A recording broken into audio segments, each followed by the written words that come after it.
are waiting for one more, which is Lorenzo. Lorenzo, we are awaiting his arrival, and I guess we can give 5 more minutes, or maybe, yeah. So please take your seat. Yes, sir. Yes, sir. All are here. So one by one, you'll call them, and they'll start. Yeah. You're on. Just a second. I wanted to check if this one.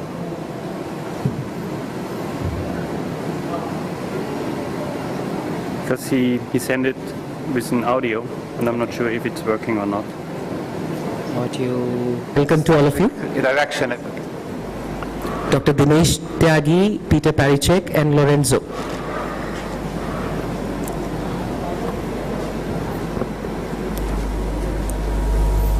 The objective of our paper.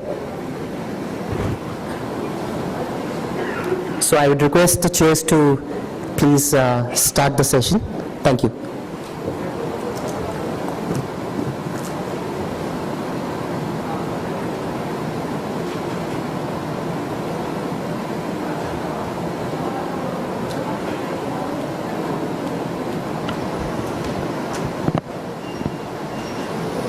So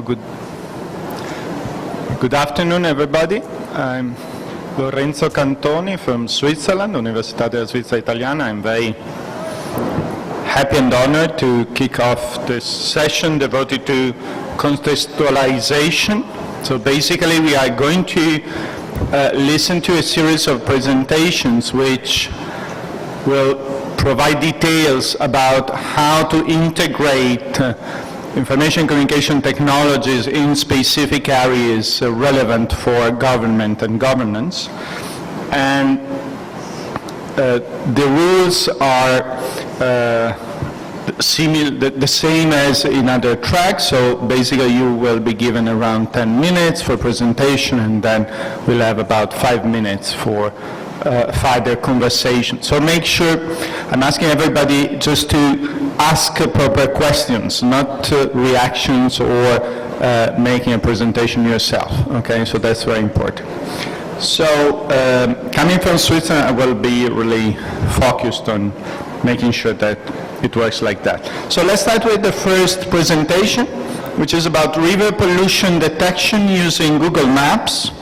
So I'm welcoming Anurag Mishra from the IMS Engineering College, India.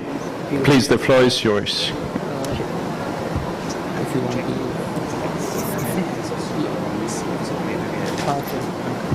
Let's take 10 minutes. So thank you.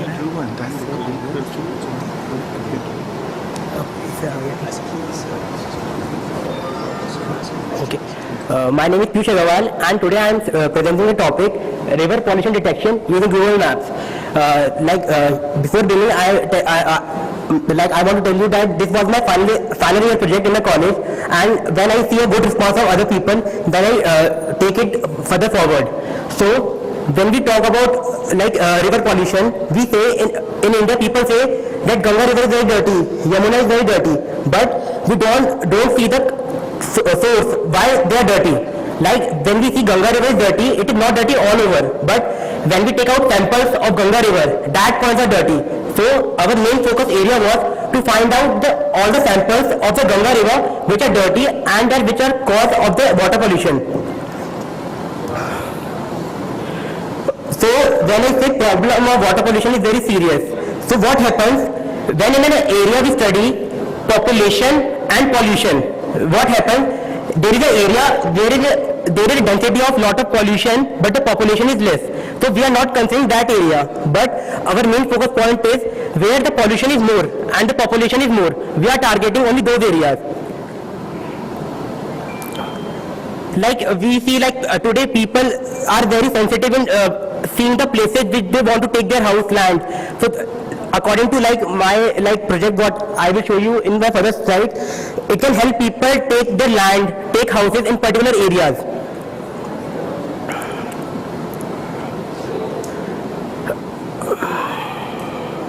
So basically what is happening here, first of all I tell you what we are doing. There is two things, open user portal and one is crawling the Google Maps. So what happens, we are crawling the Google, we are crawling, like we take sample of a river, Ganga river. We are crawling the river from source to the destination, and what we are doing, we are taking particular lat longs in between, and we are studying the area across that lat long. So basically what is happening, we are taking a particular lat long, like this is like industries, public places, car industry, car wash, car repair, laundry plus rubber industries, and the public places. So according to this, what we are saying, when you select the river, then the selected river is highlighted on the map using the markers. So what happens, we take R negative values is the industries and the source of the pollution there. R positive value we see public places like hospitals, parks, the people who are affecting there. And the main is the what amount of industries are present in a particular population density. So according to that, we are taking out the factor R impact factor according to the population density.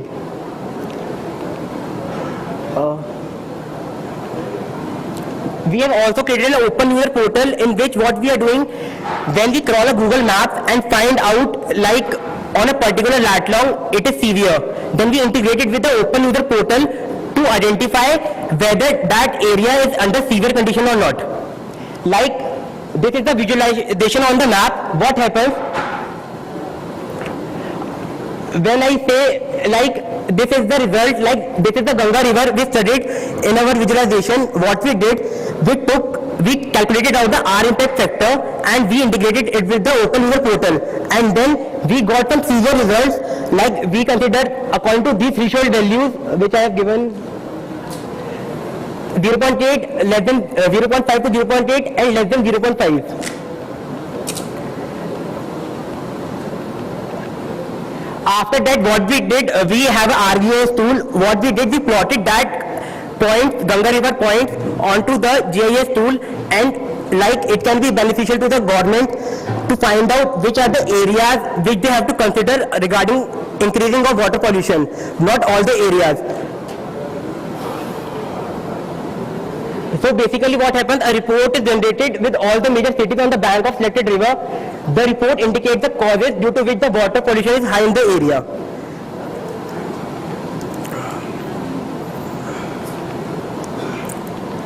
So that's all like for the presentation. Further, like if I the future scope, what happens, like there are crawling techniques like web crawling, Google Maps crawling. What we are doing, we are taking out the Excel sheets of the industries, the hospitals, the parks of the India, and what we are doing, we are plotting that Excel sheet map on the particular river which we are taking into considering, and when we plot it on the Google Maps, like then we are studying each lat long, and we are seeing which lat long has more pollution and more population, and which lat long has more pollution but less population. So according to that, we are just trying to give some factors and like some useful information to the government and to like various companies like housing.com and 99acres.com, so that this can be taken further. So that was all I discovered in my project.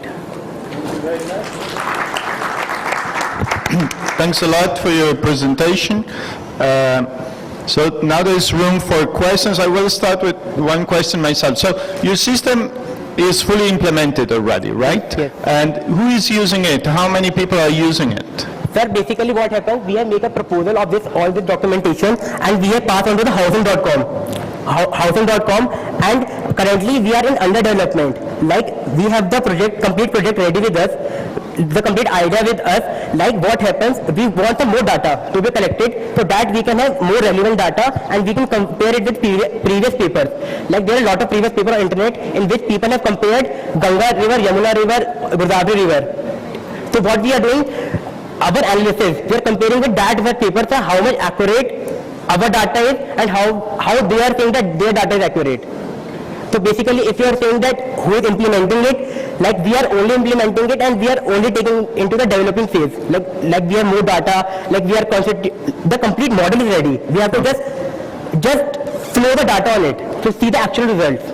Because like I am like in my final year project, I am trying to make it. Because sir, in India, I tell you, lot of people say Ganga river is dirty, Yamuna river is dirty, but not even a single person is considered why it is dirty. They are already throwing the dust into it the garbage into it and say they are dirty.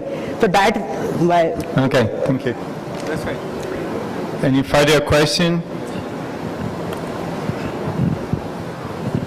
This gentleman here. What's the most surprising finding? Just wait for the micro if you don't mind. Yeah, it's coming. What's the most surprising finding so far from your research? So the most finding I found from a research paper is we considered two previous papers and the people have given can I show you on the PPT findings? Could you please project again the PowerPoint of this gentleman?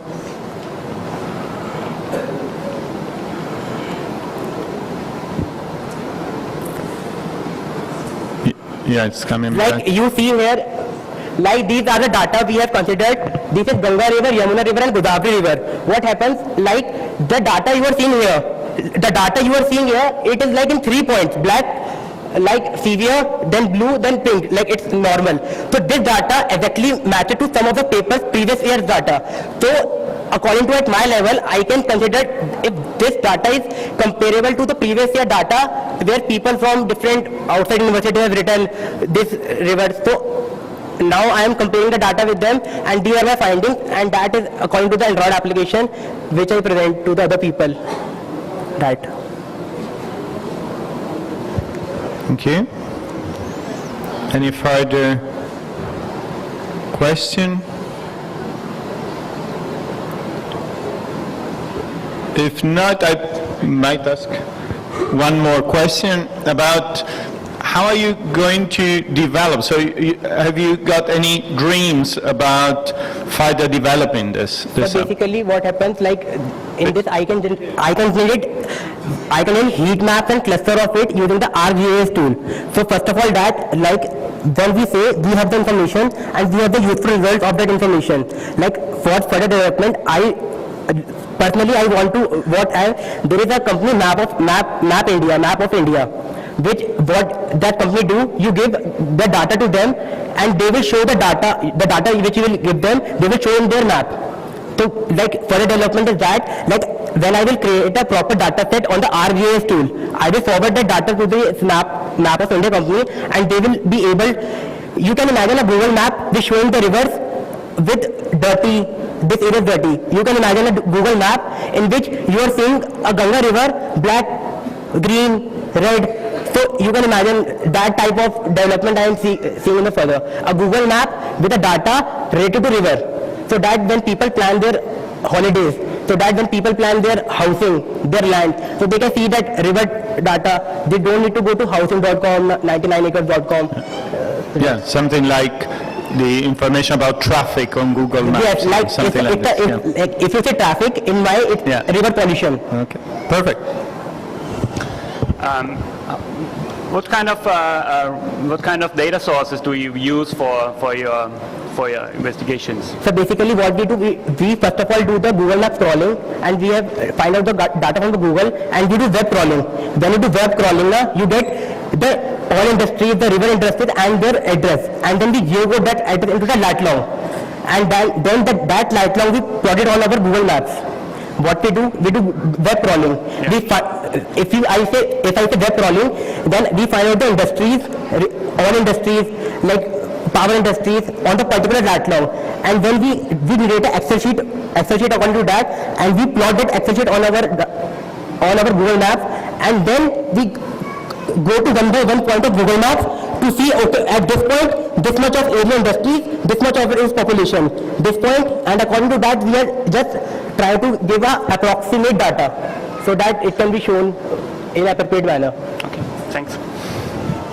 You said you have an open user feedback portal as well. Where I am Here, not yes, able sir. to. Okay. Yeah, over there. Yes. Could you please stand up? So, yeah. You said you have an open user portal, and then you're saying that you are the only people who are using it. So how is that open user portal? See, this open user portal, if in my conversation I have not elaborated more about open user portal, because the open user portal is an idea that people, if they find that, okay, this particular lat long is very dirty, they can open that user portal. They have to just write out what is the problem in this lat long, and they have to submit it.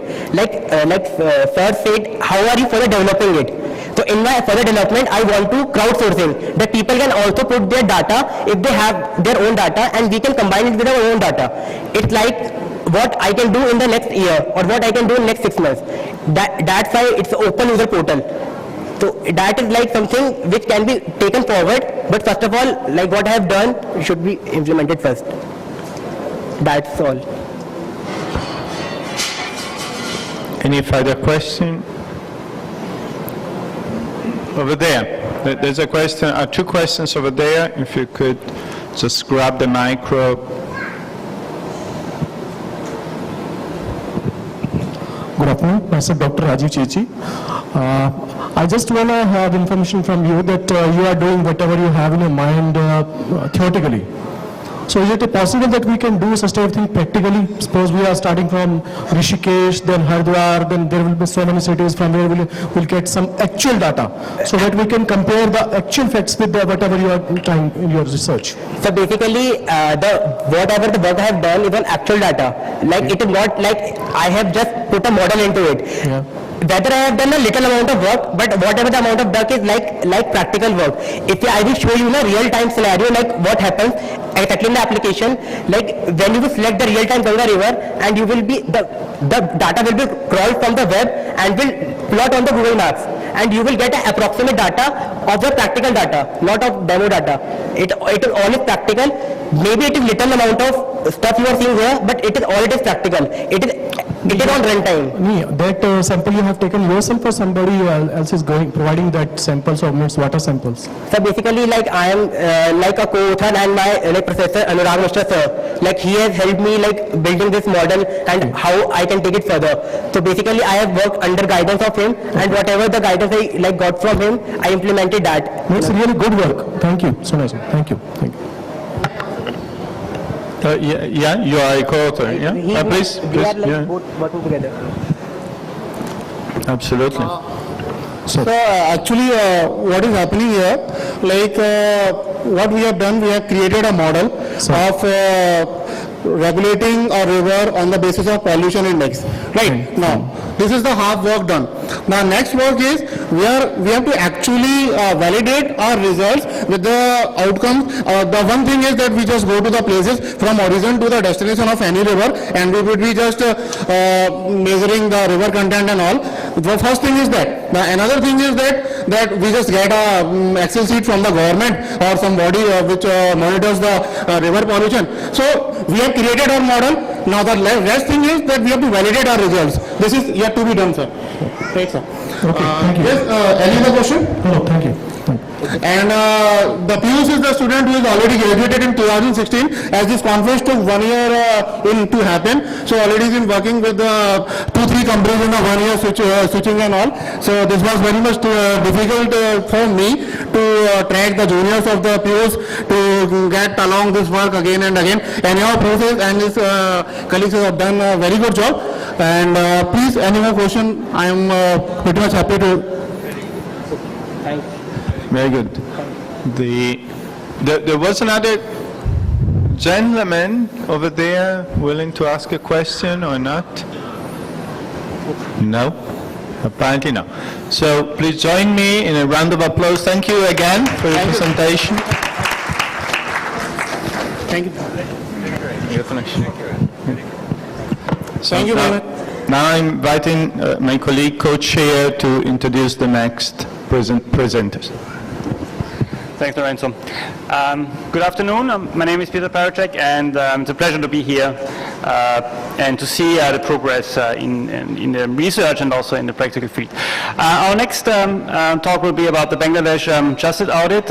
It's co-authored by numerous authors, but Eric Kadora will do the talk. He's the founding director of Justice Mapping Center in New York City. And he was chief of research in the New York City Major's Office of Criminal Justice, and he's also professor at Rutgers University in New York, and he's IT director. So a lot of experience in research and practice, and looking forward to your talk. Eric, it's your floor.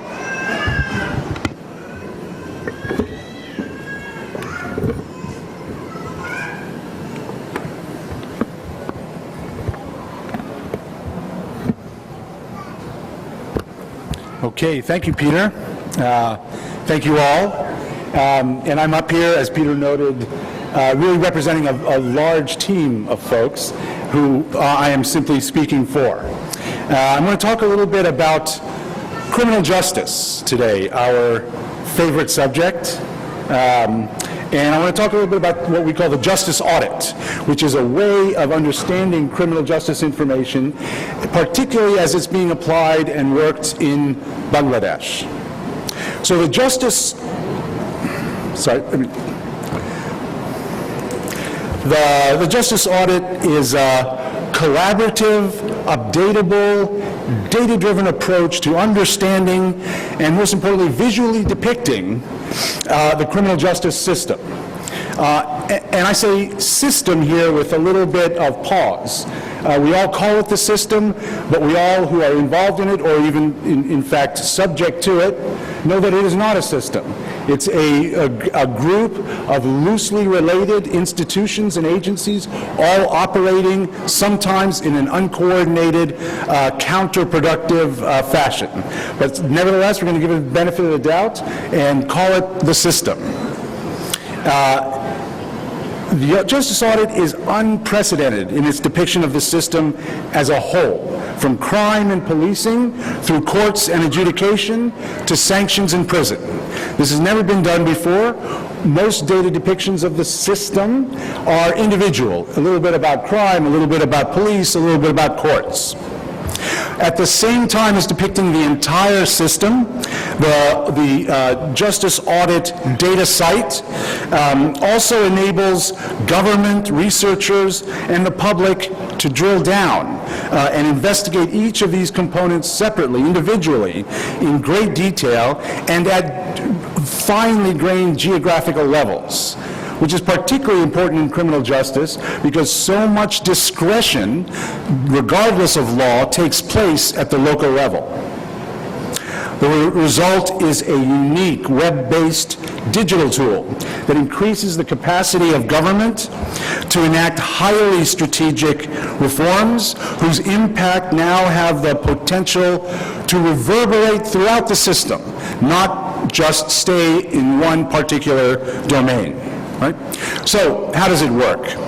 Let me take you through just a few examples of the justice audit in Bangladesh and a couple other places around the world, mainly through some snapshots and slides of the system.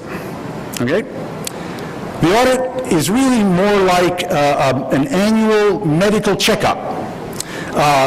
Not just of the entire justice body, not just a foot, not just a leg, but the whole body, and enabling a diagnosis based in great part in facts. And like a checkup, but unlike many other reform efforts, the audit is not limited to a single test, but rather it triangulates data of three distinct types, again, rarely combined together. First, we look at formal institutional data from police, prosecution, legal aid, courts, and the prison, each of which is organized around three dimensions: case management and operations, which is usually what is depicted when we analyze the criminal justice system, but also resources and training, as well as governance and, resources and infrastructure, as well as governance and oversight and training. Rarely do those all work together, but we know from practice how integrated and important the three are together. Secondly, in addition to formal institutional data, we conduct a full national public opinion citizen survey, which registers citizens' perspectives about crime, safety, justice, and fairness, combined together with formal data from individual institutions. And finally, thirdly, we add to that an array of practitioner and system user interviews so that we can get the voices of those involved in the system, their insights, their experience with administering the system or being in fact subject to it. Each of those legs of that stool, you might say, the three legs, are interesting and important on their own, but rarely are brought together in the same domain. Secondly, the justice audit is not a finger-pointing exercise, which in fact is very commonly understood in evaluation after evaluation of justice systems around the world. It's not a ranking, and like a checkup, the intent isn't to blame the patient, but instead to increase their capacity to be healthy.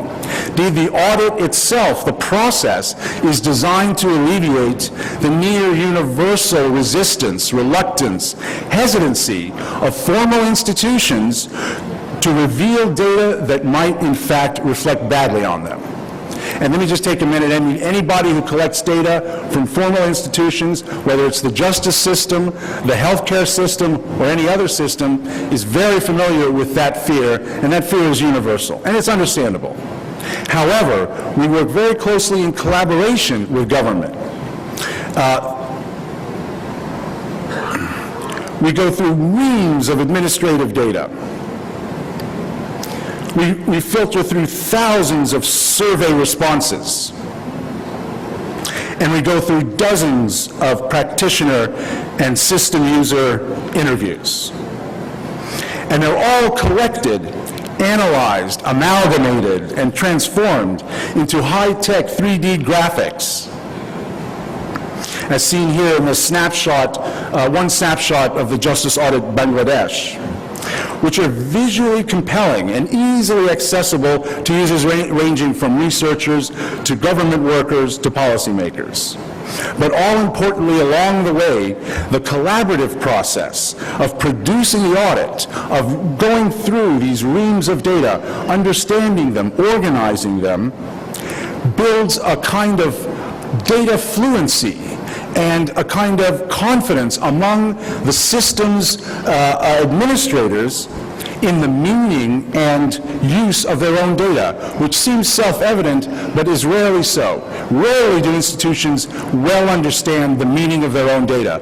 But by engaging in this process, they become much more familiar with it, and the defensiveness about what that data might reveal starts to slowly drop.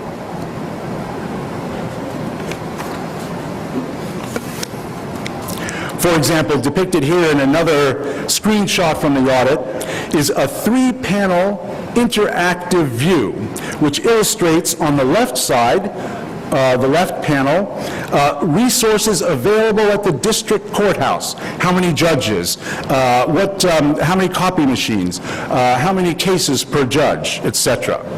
In the middle panel, relatedly, we see the annual case flow volume of cases going through each of the three courts in the district and their outcomes. And on the right panel, we see a growing backlog of pending cases, which, when we project forward, as we do in this interactive panel, will likely threaten the functional operation of the system, of the court system itself, as cases begin to backlog and pile up and pile up.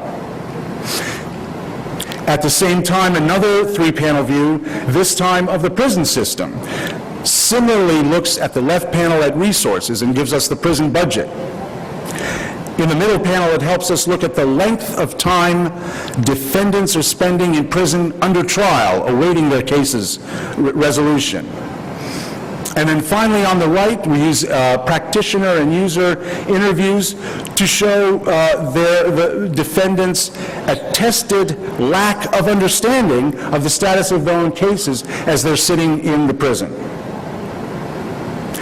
Perhaps even more crucially than understanding the meaning of their own data and becoming more confident, the process instills an appreciation, as we see here, of how each individual institution's own activities impact all the others.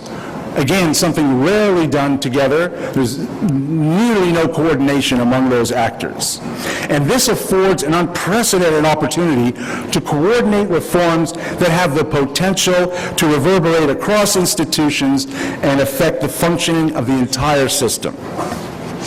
For example, a cursory understanding of just these two views that we have looked at suggests that unfiltered, uncoordinated practices among police, prosecutors, and courts trigger increasing case backlogs, which in turn result in unnecessarily long periods spent in prison awaiting case outcomes.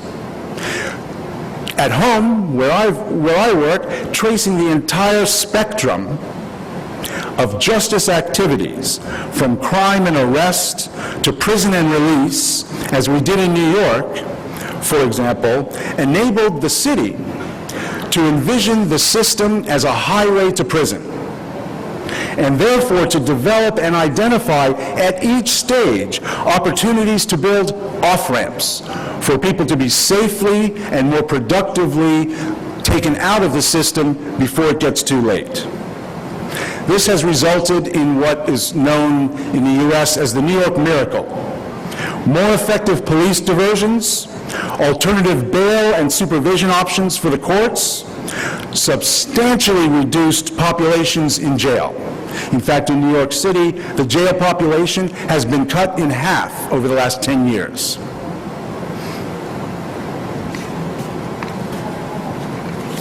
Thirdly and lastly, the justice audit is designed to be sustainable and adaptable. It's meant to track the progress of reform efforts over time and to be contoured around the needs and proclivities of different countries or other different jurisdictions. Even though the Justice Audit Bangladesh Digital Library, which you see here, is replete with individual one-off reports and research projects, the tool itself is a living tool. Instead, as we all are very familiar with, of languishing after its initial production, as many reports do, we take action, we solve some problems, and then we let the report or the project research lay around. The audit automatically regenerates its data visualizations with every update of new data each year. Thus, it enables users to monitor progress over time and adjust strategies in real time as needed. And even though the audit applies the same systematic methodology wherever it's used, it's context sensitive and culturally specific. Whether in Malaysia, in Chicago, in the South Sudan, or in Somaliland, like different dialects of a common language, the justice audit is customized to the needs and capacities of each jurisdiction in which it's produced, while still maintaining the integrity and the benefits of its systematic methodology. So let me just finish with one last point. The justice audit is always evolving. Feedback from stakeholders in Bangladesh who have been using the system are leading to expanded functionality of the system, including a kind of build-it-yourself feature now, which enables users to mix and match these interactive visualizations, which were previously fixed in a preordained order. It allows for an executive overviews that enable a bird's eye view of, for example, here, 3 maps symbolically representing each of the 64 districts of Bangladesh, according to their critical status across a range of system measures, such as the crime rate, the age of pending court cases, or time spent in prison custody, where red represents critical problematic numbers, where green represents great progress that might be emulated. But while giving an overview, bird's eye view at the executive level, it also enables a very detailed, a click-to, kind of very detailed jump to any particular district at any time. in which you can start to look in detail and compare across different districts the data for each of these types of measures. So here we might compare the detailed look at the prison populations in the District of Camilla with the prison populations and the lengths of stay of prisoners in Rangpur. So the system is evolving, it's adaptive, and it's perhaps one of the most exciting projects I've ever been involved in, and again, want to sort of thank the group with whom I've been working. I want to close by noting that the initiative of the government itself in Bangladesh to open up justice data, despite the kind of fear and defensiveness we often see, is catalyzing change and inspiring similar initiatives in the approach to justice reform, not only in the United States, not only in Bangladesh, but in Africa and elsewhere. And I'm enormously honored to be part of that exciting development. Thank you.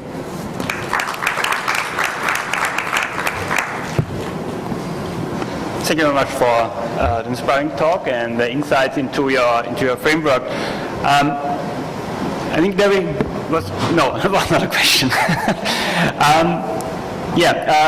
How much work is to do for the customization and contextualization in a country?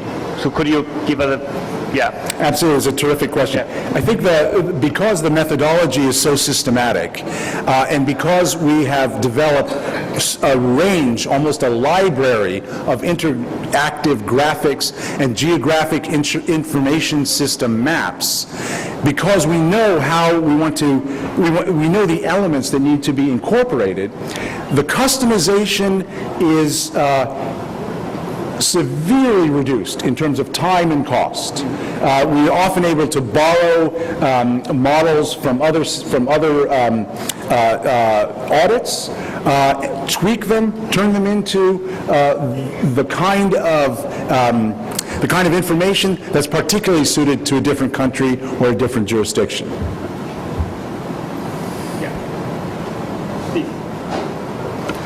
There's one question in the third row, please.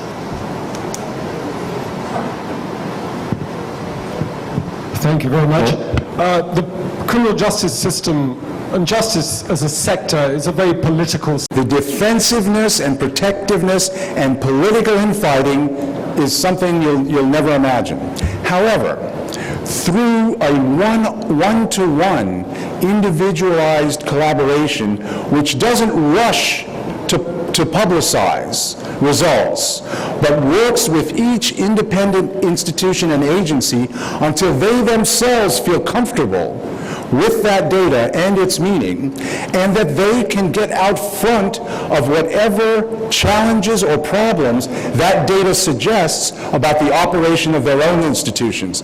We say in the United States, a somewhat militaristic use of the term, they can occupy the field of the issue before anybody else. And that breaks down the political resistance, and in fact can sometimes be politically inspiring and advantageous to those agencies. So it takes time before we bring the body together to coordinate, to get them comfortable one by one with their own data and what it means about their system. Please. I just wanted to, this promo here, so I was actually going to ask the same question the other gentleman asked, but let me follow up and ask, what kind of incentive model did you use to talk to the judiciary and the politicians to get them into the flow of your thinking process? Yes. Well,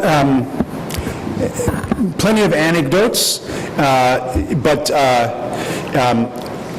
the weight and the burden of overwhelming backlogs of cases in the courts, of burgeoning populations languishing in prison, is itself an incentive that weighs heavily on these systems. And nevertheless, there is resistance, but they're waiting in many ways for a way out. And so rather than sort of challenge them externally or try to approach the gotcha kind of expose, we provide them space to work this out and resolve and come up with an approach that not only will likely prove effective, but they'll be able to take credit for. Because we don't look for the credit, we leave that for the politicians. Can I just ask? Please. As I can see, you have applied this model and this framework in various cities. Just to give a different perspective to the whole issue, you got a theoretic framework based on which you chosen to depict the social as well as justice system, judicial system, and various associated factors in, say, country Bangladesh and other countries, other cities around the world. Now that you have a theoretic framework with you, have you thought of using this infrastructure or applying it to, say, another set of problems, say health issues, or say ecological issues, Yes, good or pollution, or others? Right. Have you ever experimented or thought of doing so? Right. And if so, or if not so, what are the challenges you envisage? Yeah, no, that's a terrific question. And I'm going to make a confession that in some ways it is the health sector that's out ahead of everybody in thinking about how to look at these data. And little pieces here and there have been sort of plucked from other sectors in terms of how to put these things together, what's the most important combination. So we're already thinking about other sectors because in fact we're stealing from them. But secondly, there's an inherent relationship between the criminal justice system and other sectors, particularly the public health sector, where the plethora of reforms in the criminal justice sector are moving towards health and harm reduction approaches where punishment has been the only option and has proven useless and counterproductive in many instances. So increasingly we think of public safety and health, not just public safety. We have done some experiments with the overlap, particularly geographically, with populations and communities who are in dire, who use emergency health services in concentration, but also happen to be the same communities who are being treated through the last resort of the prison and criminal justice system. So again, there's an inherent geographical overlap and community overlap in those sectors, and I am convinced that after a few more iterations of the justice audit, we will start to be producing the justice and health audit. Thanks for the question. I just, can I ask, thank you for very good study. The audit is very instructive. See, I just want to ask, is the Bangladesh government asked you to do audit or you went and did an audit? The second is, who funded the audit? Is the Bangladesh government funded the audit or it was funded by an international organization? I should let others speak to that. And the third, of course, relates to that relates to trying finding out, see, judiciary is independent in this part of the world. They are not controlled by the political part of the world. They know how many cases are pending. So even if I go and tell a judge, so many cases are pending with you, what do they do with him? If it doesn't behave in a manner, but the data is available, how do you try and reform and inculcate that value proportion within the judiciary, the data is used in order to dispose cases? But aren't accountable to the political system. Yeah. Well, let me let our leader, Promita, here answer the first question. And thank you for the question. And I think the issue of is there government ownership of it is also related to the issue a previous gentleman asked, how do you convince government to do this? We started this work with the government, with the Bangladesh government. I represent German Development Cooperation, which is an implementing and technical support agency in Bangladesh. And we started the justice audit because the law minister said, I have a backlog of 3 million cases. I have 2/3 of my prison population waiting for trial for God knows how long. And I have a conviction rate which is very, very low. Then why are we going through this travesty? I need to enact laws. And the question we asked them is, how will you know what laws to enact? How will you know whether they're being effective? And how will you measure? And that is how we introduced the idea of the justice audit. and it is entirely owned by the Bangladesh government. Right now we are providing the funding, but without the support district by district of the judiciary, the executive, the police, everybody, this will not work. And one response to the gentleman who asked about the theoretical model, it's actually not a modeling, as I understand it. We were given permission to read existing data. The police collects data every year. The courts collect data every year, but they never read their data together to see what effect it's having. And if I may just tell you a story, in 2011, a man was released from prison in Bogra in Bangladesh. He was released after 21 years. The day he was taken to prison, his daughter took him to the gate. The day he was released from prison, another 14-year-old girl came to receive him. That was his granddaughter. He had lost a generation waiting for trial.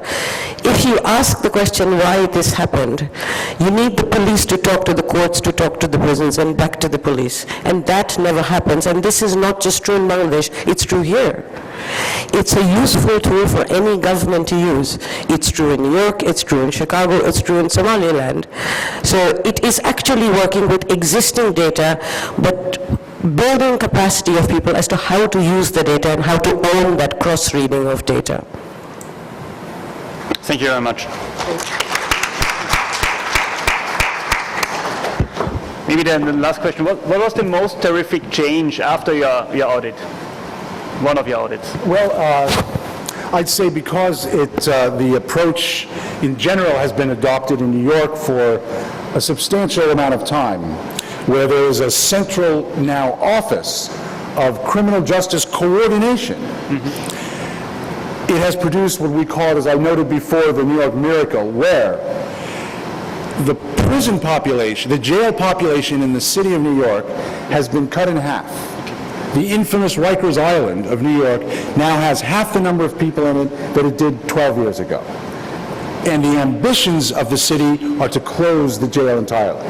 So, that is the result of court work, of police work, of prosecutorial policy changes, and of a coordinated approach. And it's the kind of approach we're seeing now in Chicago, we've been seeing increasingly in Bangladesh, and we will start to see wherever we end up working with the audit, because just to reinforce what Pramita said, we won't go in unless the government wants to start thinking about this and committing to it. Thank you very much for the insights. It was really inspiring. Thank you.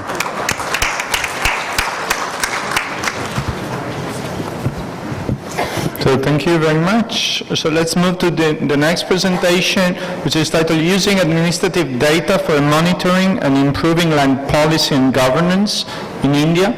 It is going to be presented by Manoy Kumar Behera from the NRMC India.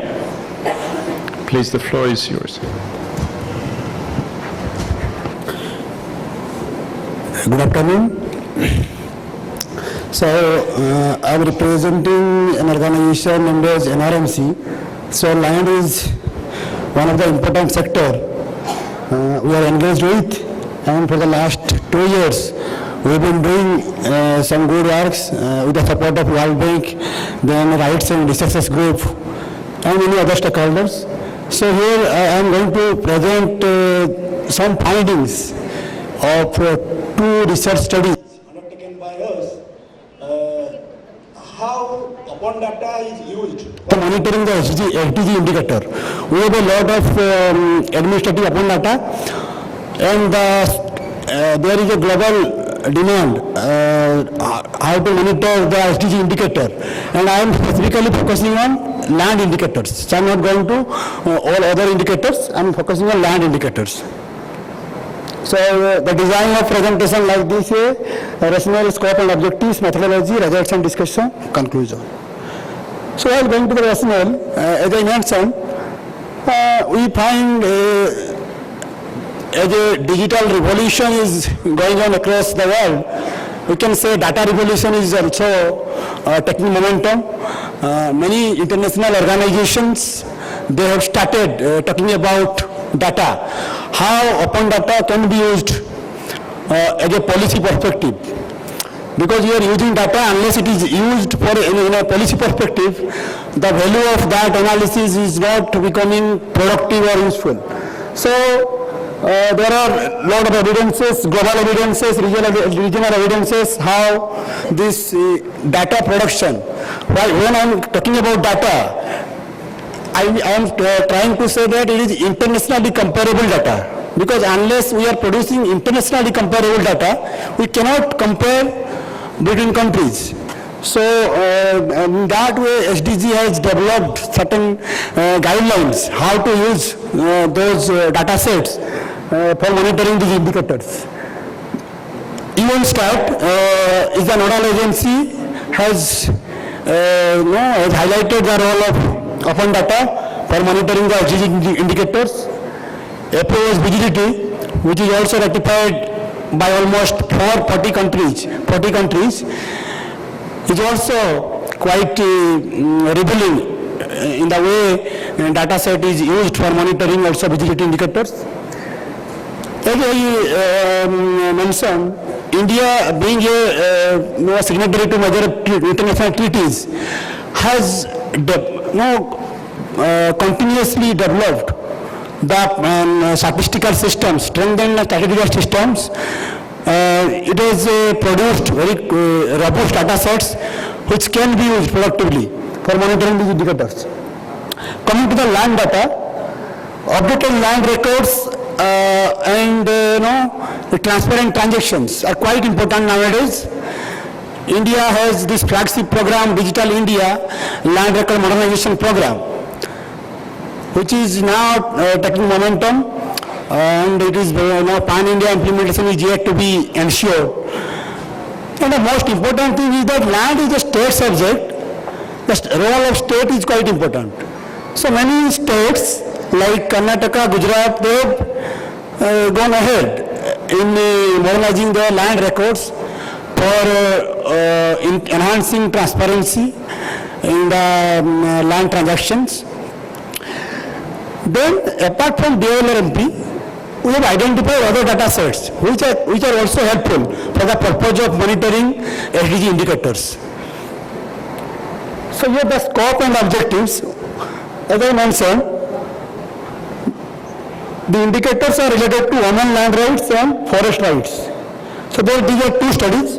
In the women land rights study, we try to see how the indicator 1A, 1B under target 5A, it is talking about women's land rights, specifically agricultural land ownership. And the second study is about the community forest right potential. India's Forest Rights Act 2006 has been held as a landmark legislation, which has given rights to the forest dwellers. So in that context, FRA is considered as a quite important legislation. So we tried to find out the potential of community forest resource rights, which can be recognized under Forest Rights Act. So the methodology we have used is like we have reviewed the data sets available presently in the present scenario, and also try to compare the global requirements, what the UNSTAT is talking about, what should be the data quality, what should be the data characteristics, and how our data sets are, they are positioned. Then we have found that agriculture census is a very important data set, and it can be used for monitoring women land right indicators, though there are some caveats which I will be discussing. And also, in the second study, we have used population census data and FSI data, Forest Survey of India, to estimate the potential of community forest resource rights, which can be recognized under Forest Rights Act 2006. So the way we started working, we tried to extract data from the sources, retabulate, then cross-examine, again put them in the GIS maps for better appreciation and comparison, and also we tried to gather some policy learnings. What these data sets, the analysis providing some evidences. So the results, these are past study, Aman land rights, these are the global expectations. Globally, if we are talking about administrative records, they are mostly talking about household surveys. So against that, India, if we are talking about, DILRMP is the major program which can be, the record of rights is available, the ownership rights. But the problem is that we found gender parameter is not introduced in most states. We have record of rights, but gender parameter was not there. But luckily, government of India has started, giving instruction to the states to go ahead in implementing the gender parameter, in introducing. But again, the challenge is that it will be prospective. So the older records will not be updated. So if it will be updated, it will be very time taking and it will require major investments. But I think government will take it forward. Then here also the other data sets like census and multi-topic household surveys. These are also some data sets are talking about operational holdings. Again, operational holdings are not ownership rights. Then there are issues about disaggregation. Some are disaggregated, some are not disaggregated. So we'll be discussing that. So these are the sort of the major data sets. So I have explained the strength and weakness about the DLRMP. Also agriculture census, the major takeaway is WCA 2020 is recommended to collect ownership data along with the operational holding data. So that is quite important, and I think government will consider, because it is a guideline by FAO which India also undertakes. Then there are other data sets like IHDS and LSMS. IHDS, it is a very small survey, but it is very important. It gives ownership data of the households. Then these are the complementary data sources. So what are the findings? These are the findings. We found that women in India operate only 12.8% of operational holding, which constitutes 10.3%, 4% of area of holdings. It is the number of holdings, in that 10 point is the area of holdings. The average size of women is only 0.93 hectare against 1.18 hectare of that male and 1.15 for all. There is regional disparity. The southern states have better land rights of women. The northern states are performing well, little, they are far behind. And states like Sikkim, Rajasthan, they are showing very good trend when it is coming about improving land rights of women. Then these are GIS maps. We have tried to put the data findings in the GIS domain to do some learnings, policy learnings. So this is the previous one was the state-wise, and these are district-wise. So we have gone up to district-wise. So most of the districts have 5 to 15% of holdings in the name of women. Again, southern districts, they are performing well. Then we have tried to compare among the data sets. Agriculture census data and ISD data set, when we compared, we found that it is 4%. When it is coming about ownership, it is 4% of the total adult population, rural adult women population who are owning land in India. But 12% are operated. But again, operational holding may not be the ownership holdings. There may be sharecroppers. Then when we compare with the micro studies, then also there is only 1% difference, gross difference. So it says that the data produced by different departments, they are quite similar. If we are comparing, then we are finding similar results. Then what are the policy learnings? The Hindu Succession Act, which for the past time provided co-personal rights to the women, it has some positive impact. And states which implemented earlier, most of the southern states, they have better land rights of women. And states which have reduced stamp duty of women like Punjab, Haryana, Uttar Pradesh, they are also showing some interesting trend when it comes about women's land rights. Then many states, in different times they purchased land and given it to the women, mostly the landless women. So again, that is also an important factor. Then mail-out migration is an important factor which is also affecting women's land rights, particularly in the hill states where migration is very frequent. And in Uttarakhand there are some studies which suggest in Uttarakhand there are some implications. Then some civil society organizations like Landesa, Action Aid, they are facilitating the process of recognition, rights recognition of women. So these also influence major policy decisions. Then the second study, where the population I have discussed, the finding is that 40 million hectares of land can be recognized in India under CFR, and 0.17 million villages can be benefited. So there are 120 districts, tribal, which are mostly located in tribal areas, where the population of the potential is more. This is the GIS map. So the policy implication that there was no such estimation. We had estimated for the first time, and Government of India and many states they have started prioritizing CFR recognition. You can see it was 1.1% in 2015 when we revealed the findings, and it is now 10%. It may be due to some other reasons. It is not because of our findings, but there is an interesting trend. So while concluding, these are some suggestions.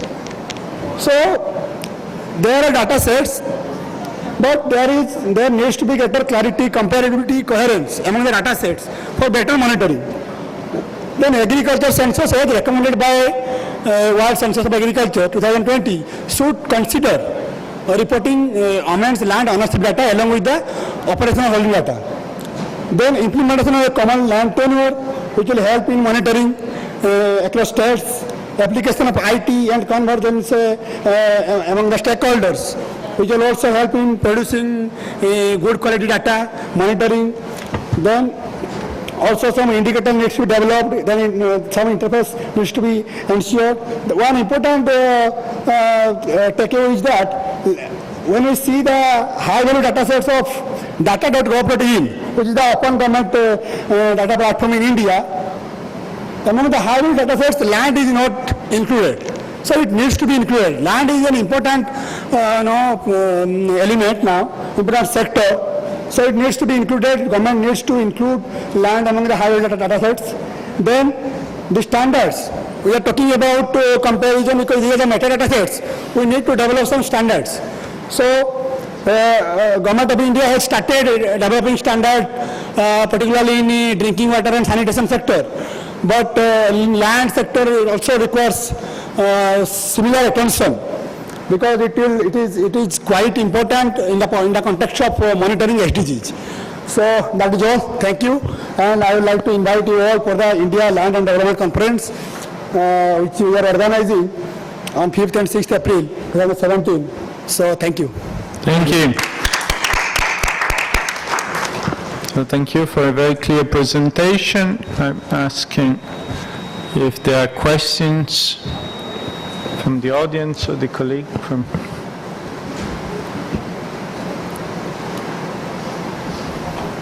you start and then there's a question there. Yeah. See, the women recording in the land rights, as you mentioned, your study shows that except for southern states, the northern states, the record of rights with the women as the name is very, very poor.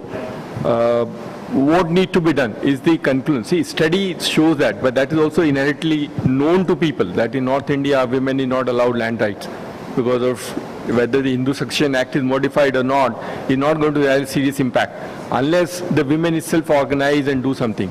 So what is the conclusion coming out of the study for the state as a policy to try and initiate so that women record, women name comes in all land record as a co-sharer, may not be an adjunct sharer, but become a co-sharer. and get even a prospective. You're saying it only not retrospective. It should also become retrospective if you want to take women into land record rights. Sir, as I mentioned, there are some policy decisions which can influence enhancing women land rights, like reducing stamp duty. Many states, including Odisha, recently reduced stamp duty. So if we are registering property in the name of women, then we are getting 2 to 3% of concession. So again, sir, this Hindu Succession Act, it is the implementation. It was implemented in 2005, but if we see the changes, when we compare with the changes, the decadal change among women land rights, between women land rights and men's land rights, then it is increasing. In case of women, it is increasing. That means Hindu Succession Act is also influencing. And FRA, like we were talking about the Forest Right Act, government has made it mandatory that every plot of land will be recorded in the name of both husband and wife. So government, many state governments are taking many exemplary initiatives. So I think things are progressing, and definitely women will have equal land rights by 2030. Thank you. Please. Sir, a smaller question, partly because we experienced the same thing.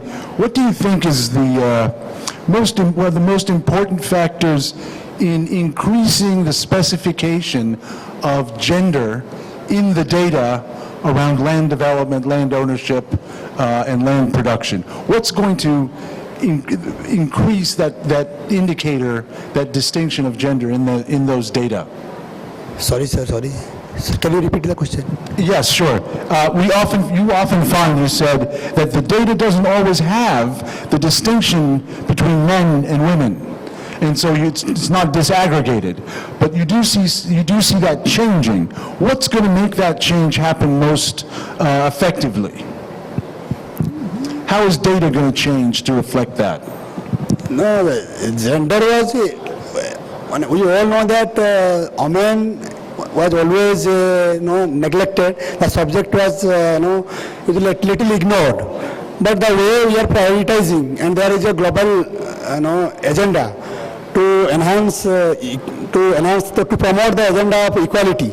So I think these were global advocacy and also regional evidences. We have to gather regional evidences, then present them before the policymakers. Yes, these are the findings, these are the benefits. If you are giving women equal land rights, then these are the benefits you are going to get. So some learnings which are also outcome oriented, so that policymakers will be convinced and will try to include those in the policies. I think then that way we can make a change. Can I substantiate? I just got an answer. See, whatever we do, either you mentioned incentivize stamp duty, but that's going to be very gradual. It is not going to be illusionary. If you really want to make significant changes, don't record any land of right unless there is the name of the women. But that is to be mandated. Otherwise, it's going to be ephemeral. Some here, some there, some part of the store. Incentivization for enabling people to get women recorded rights is not going to work. It's going to be a long journey. We already have 70 years. We still have a very small segment of women recorded. We will probably have more 70 years to get recorded. So just say that no government land record will be established in any court of law or anywhere or title holder unless there is the name of a woman also as a co-sharer recorded in it. That is only going to work. Yes. If you want to change, otherwise we'll do a gradual stop incentivizing stamp duty waiver. Yes, it's not going to work. Yes, sir. So, thank you again. Thanks a lot for your presentation. So, we are coming to our next talk. The next talk is unfortunately not possible. It's digital governance and individual government, empowerment, a conceptual framework, and some preliminary results.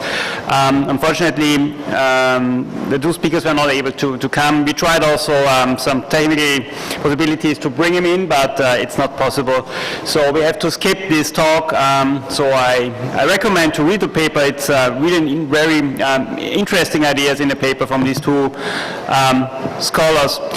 So we come to the next paper, that's Administrative Burden Reduction Over Time. It's a literature review, trends and gap analysis. It will be presented by Morten Meyerhoff-Nielsen. Morten is at the moment at UNU, and he's also a PhD student, almost finished, and in Tallinn at the Technical University. And yes, Morten, Sixth one. the floor is yours. Presentation, I see paper 43, no? No, that's not it.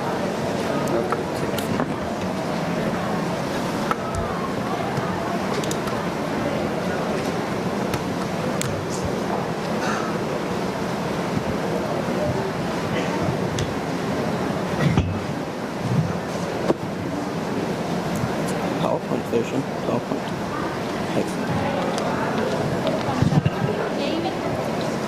Okay, thank you, Peter. Thank you, panel. I will just introduce myself in the meantime. My name is Morten Meyerhoff-Nielsen. I'm with the UNU University in Portugal, one of the organizers of this event. But I'm also working with the Tallinn University of Technology. I'm going to present some of the research we're currently doing at UNU-EGOV on administrative burden reduction and how ICT has been addressed in this aspect or been used as a tool in this regard. Now, our research goes back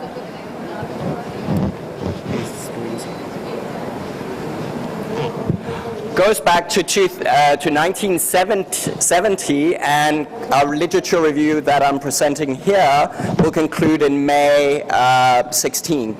So again, it's part of ongoing research. It's not the only thing we do, but this is what I'm going to focus on.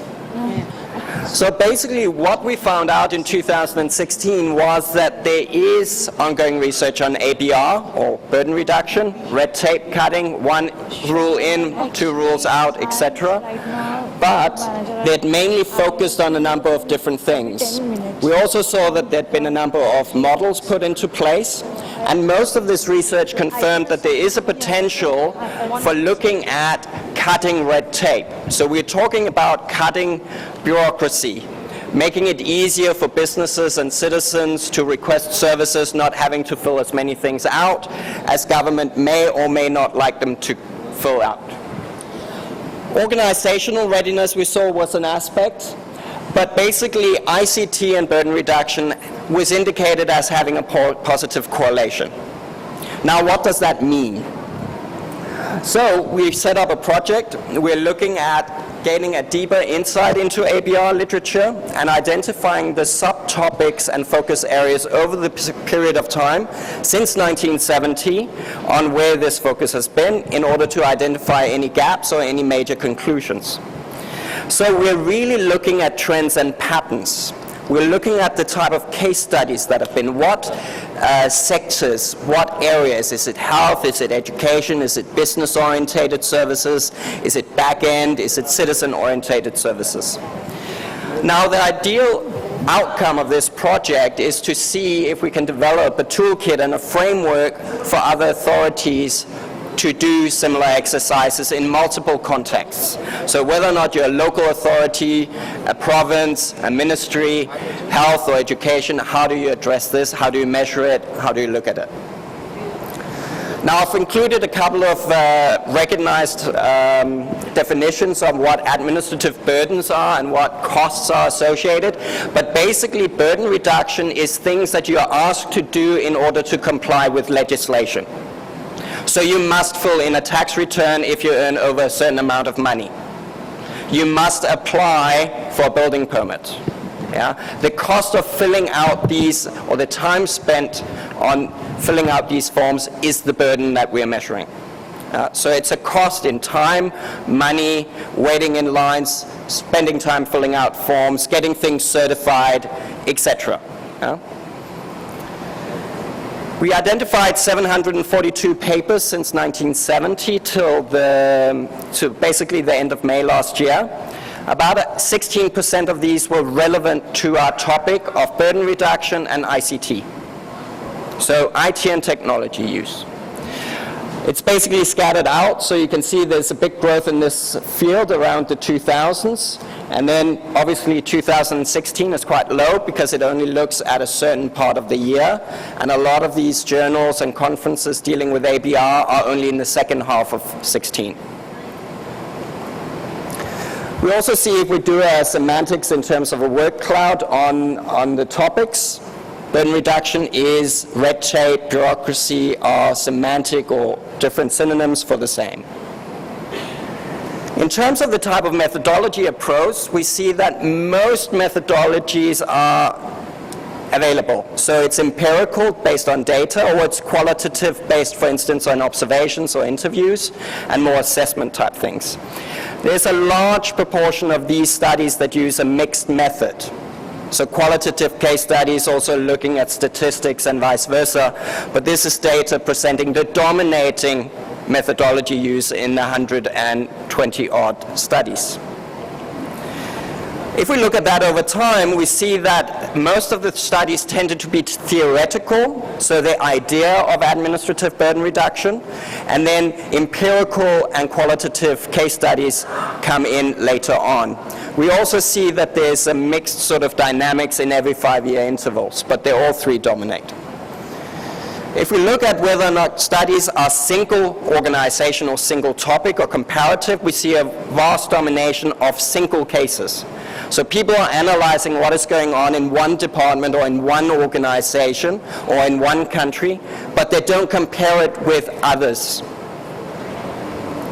Again, we see that the single case studies dominate through time. There was a peak around 2005 to 2009 where empirical or comparative case studies were quite popular.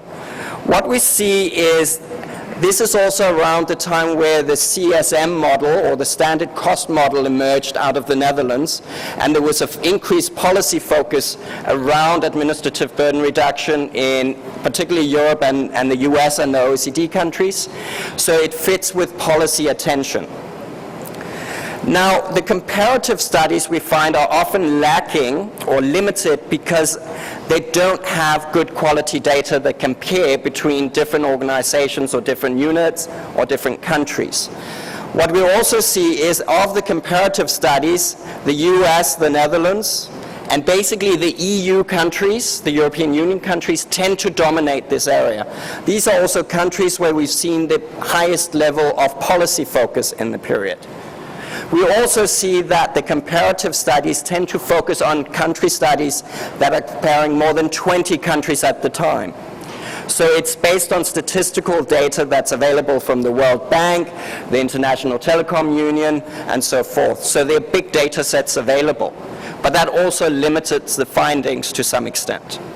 You also see that these groupings are related to the OECD countries, the European Union countries. So again, there's some trends. What you also see is clusters of studies, so in Eastern Europe, comparing former Soviet republics with each other, former Yugoslav republic or neighboring countries, you see that pitching up.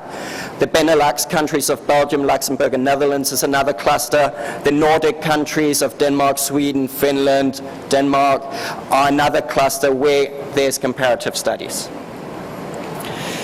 In terms of the topic, we identified a gap, because most of these topics that are focused are really around business reduction, so administrative burden reduction for business, for growth and job creation, or in the area of tax. So VAT, goods and service value-added tax, those type of things, import-export duties are really what's focused on. Health is a particular focus in the North American literature. So Medicaid, Medicare are studies here. It's about subsidies for low-income family or low-income households for public health care or private health care insurance. Again, if we look at it in 5-year intervals, we see that there are different topics, and again, the business-orientated are dominating. You see that also the tax area, and again, health comes out. But very little about the informal economy, corruption, efficiency, or even education is pitching up. Sustainability in an environmental sense is very, very limited. Yeah? If you listen to Trump, he's concerned about environmental regulations as a barrier to business growth. So it's interesting that this is coming up now, but that might also be as a result of the United Nations Strategic Development Goals are very environmentally focused.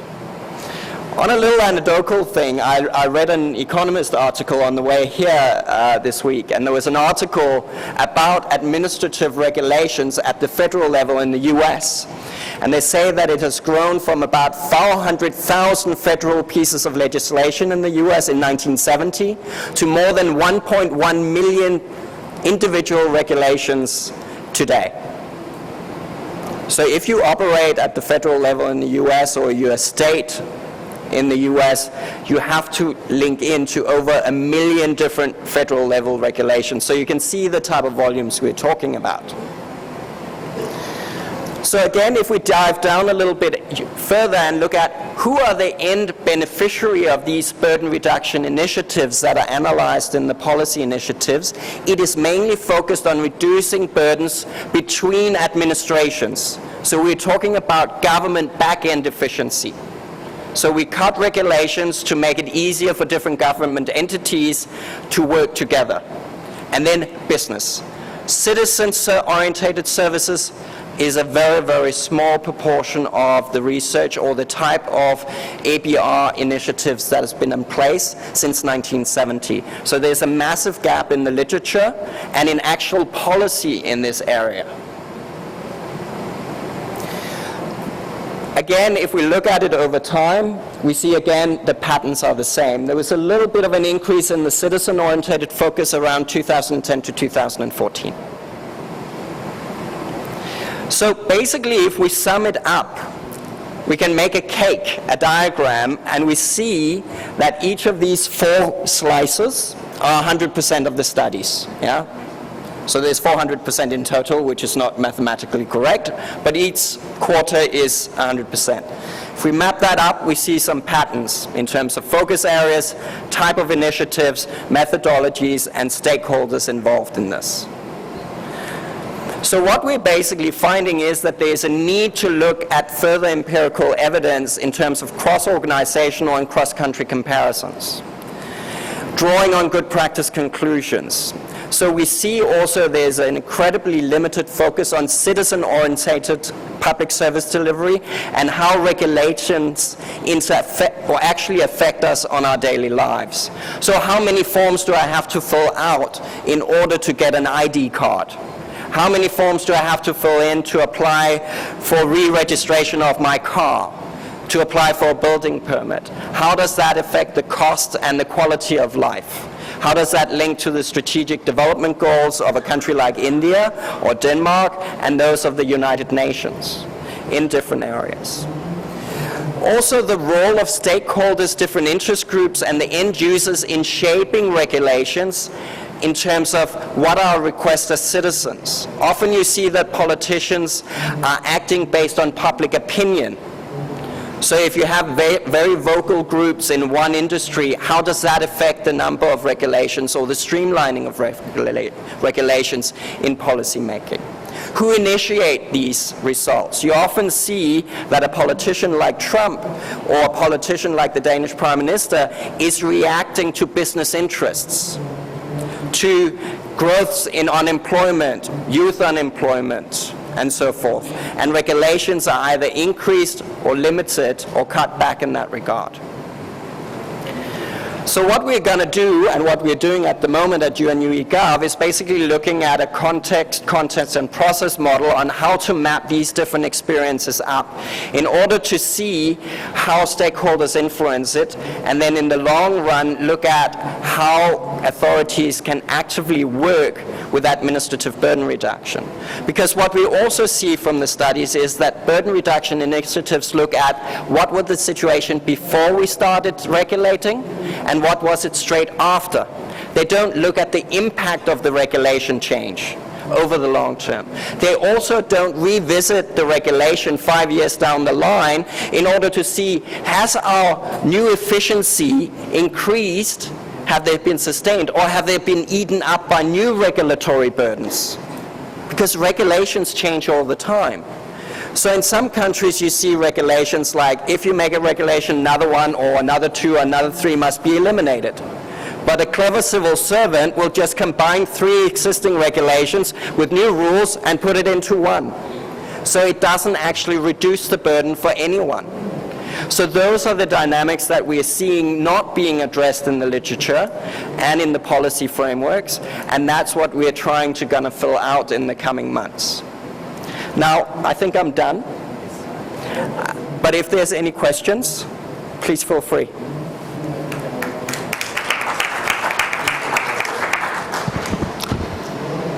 First question, please. What is the relationship between interoperability and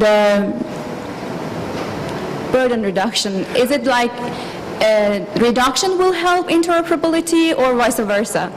Well, interoperability as a standard is really about enabling the easy exchange of data between different users and producers of data. So interoperability is really a core standard that needs to be in place in order for me to share data as an organization with another organization. So it's part of the ICT or IT technology package that becomes a tool to automate processes or reuse data on once-only principles to make sure that citizens and businesses don't become the carrier pigeons of information between different authorities, because that's the situation in many countries. So I need to go to authority A to get certified that I am who I am in order to apply for a service in authority B. But shouldn't authority B just read my ID card or my electronic identity or check the database when I request a service to check that? Why am I having to request multiple services to certify that I am who I am? So interoperability is part of the toolkit that enables authorities to streamline processes within and that way reduce burdens. Thank you very much. Any other question? Yeah, one here as well. So thank you very much for your presentation. I have one very marginal question. You mentioned twice that there were mainly qualitative, empirical and so on studies. Do you know or have any clue why there are no quantitative studies on reducing administrative burden? Because there seems to be like thousands of regulations and you could actually see the pattern there. The problem really is in that regard that it's hard to codify regulations between different service areas unless you look in your stovepipe. So national regulation for healthcare being implemented at provincial or regional level down to local level. There you can codify it. But comparing health with education becomes very difficult. And when you then try and codify and compare between different countries, even more so. So in the EU, we're a little bit lucky because European Union regulations gets implemented at national level. So there's some overarching things. In India, you would be able to look at comparative burden reduction at local or state level in relation to national regulations or federal regulations. The same in Canada and the US. But you need to compare like with like. Some areas are far more regulated than others, comparatively. So that's the challenge, and that's why you don't see sort of how many regulations do you cut out. Linking to the question about interoperability and data, so the core databases that are being used in 80% of all service delivery in Denmark is in 16 different data sets. In the Netherlands, it's 12 data sets because data is stored differently and defined differently. So the population registry in Denmark includes address information. In the Netherlands it doesn't. It's a separate database. So those type of things come in and you can go some way to codify it and then compare, but there's certain things you can't do at an exact match. And I think personally, looking at the literature, that's probably some of the barriers that have been to the research. And then quality of data. Thanks, Martin. Last question, and please, very short answer. Is there a relationship between the number of research papers published, which study shows, and the development of e-governance index? Because in your study, I didn't see South Korea coming anywhere. That means the publications are less, but South Korea is number one in terms of e-governance thing. Burden reduction and the UNDESA e-government readiness index have no match or overlap. And the second is, why is it that the citizen-centric studies are very poor? Though the government job is to enable reducing burden on citizen, but there are hardly any study done on citizen center. I think it's very much related to the fact that governments have been more focused on creating business-friendly environments by lowering regulations, because business-friendly legislation leads traditionally to better business opportunities, job creation, etc. So that's been the priority. You see it also around the financial crisis, that there was a pickup in the research. Where citizens have been seen as secondary, it's not as sexy as helping businesses create jobs. I think that will change. You see it with traditional online service delivery, so the more e-government focus, where we're looking at how we personalize and automate, how MyGov in India is trying to collect things and make things easier. The EID card as an enabler for not having citizen go for a certificate or a copy of a birth certificate, but can be identified properly in the database directly. So you see it more in that field. So there is research, but I think it will come also in the ABR field. Thanks, Martin.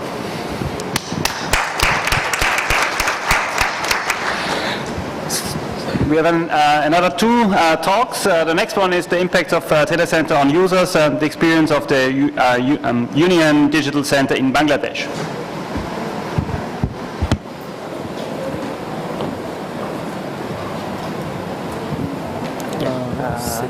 Six.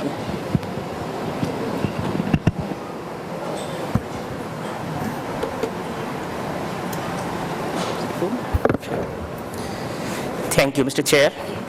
Good afternoon, ladies and gentlemen. Another paper or presentation on Bangladesh, but this is about citizen-centric e-government, an experiment and innovation.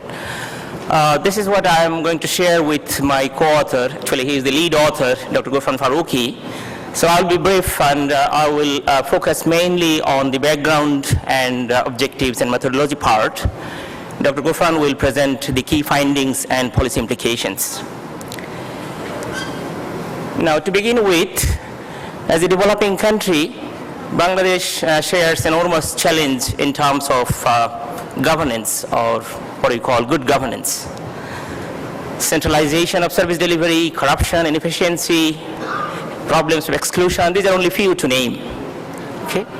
Now, decades of public service reform made very little in terms of enhancing the access of the poor majority who live in the rural areas. The advent of e-government actually offered the promise in terms of making real difference in this regard. But here again, Bangladesh faces enormous challenge in terms of extending the benefits of e-government to the poor majority who don't have access to ICT and other technologies that it requires. Now, in an attempt to overcome this challenge, the government of Bangladesh implemented Union Digital Center. Initially, it was known as Union Information and Service Centers throughout Bangladesh. A total of 4,547 UDCs, currently known as Union Digital Centers, have been established by the government. The UDCs are basically at the union level, which is the lowest level of local government in Bangladesh, just above the village, which is the lowest unit of government. Now, these are expected to become the focal point of service delivery, and these UDCs were established under public-private partnership model. And currently they are operated by two partners, we call it doctors or entrepreneurs, local entrepreneurs. And the other key partners are the government, the people, and of course the local government as well. Now, the local government, the Union Parishad, provides some initial support when these centers were established. But again, the expectation was that these centers would be self-sustaining, because the service providers, they are expected to charge a modest fee for the services they offer to the citizens living in the rural areas. Now, in terms of the UDCs, now of course they have been in operation for more than nearly 7 years, and very little is known about their impacts, especially on the poorer groups in the society. What we know to date is that many of the UDCs they have not been really equipped to be able to offer the useful services that the people need. And also what we need in terms of the high-speed internet, and of course uninterrupted supply of electricity, and many other problems actually hamper their smooth functioning. As a result, they have not been able to offer kind of to become the channel of service delivery the way they have been envisaged.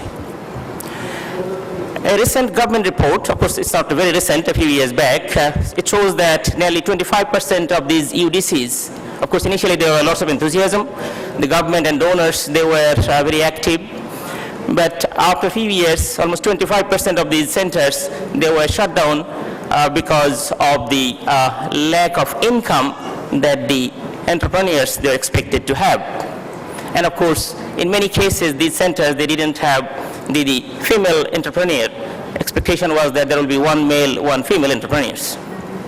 So it is this backdrop that we decided to find out the impact of these centers, especially in terms of bridging the digital divide, because the poorer groups, the so-called have-nots, they were expected to benefit from these experiments. And of course, as an innovation, this can be considered to be a transplant from other contexts, because we know that in India and other parts, we have seen similar kinds of telecenters or community service centers. And this Union Digital Center, which was implemented across Bangladesh, covering the entire geographical area. So we wanted to see how these centers have been performing. And in this case, we have used the diffusion of innovation theory as an analytical framework, and based on that, we have formulated a few hypotheses. The first hypothesis that we developed is that the UDC has increased the rural people's access to information and services. The second hypothesis of this study is that the UDC has a relative advantage in terms of reduced time, cost, and improved administration of service delivery at the local level. And the final hypothesis that we have developed is that the UDC has impacts in terms of bridging the digital divide and in improving the livelihood in rural areas. So we have undertaken a small, I would say small because it's not a very comprehensive nationwide survey, but we have been very selective. We selected 16 out of 2,447 UDCs. But we have tried to select these centers from different geographical areas. This particular map shows the locations from where these centers have been selected for our investigation. And these 16 UDCs, they cover actually 4 major administrative divisions out of 6 divisions of the country. And we undertook a survey of 154 respondents, and then we also interviewed a total of 41 actually officials as well as the entrepreneurs who are very much part and parcel of the UDC experiment. And we tried to find out what kind of difference these UDCs are making in terms of service delivery, in terms of reduction of cost, and many other benefits that we expect these centers to offer. And my co-author, Dr. Gufran, will present the main findings, as I said. Thank you.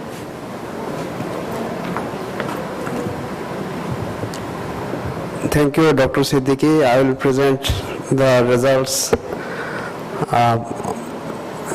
of the study. Actually, we have used the diffusion of innovation theory by Rogers as a theoretical framework. 3 aspects of the diffusion theory we have used in our 3 hypotheses. One is the attributes of innovation, another is the communication process, and third one is the consequences of innovation. So first, we have talked about the attributes of the innovation. First one is the compatibility.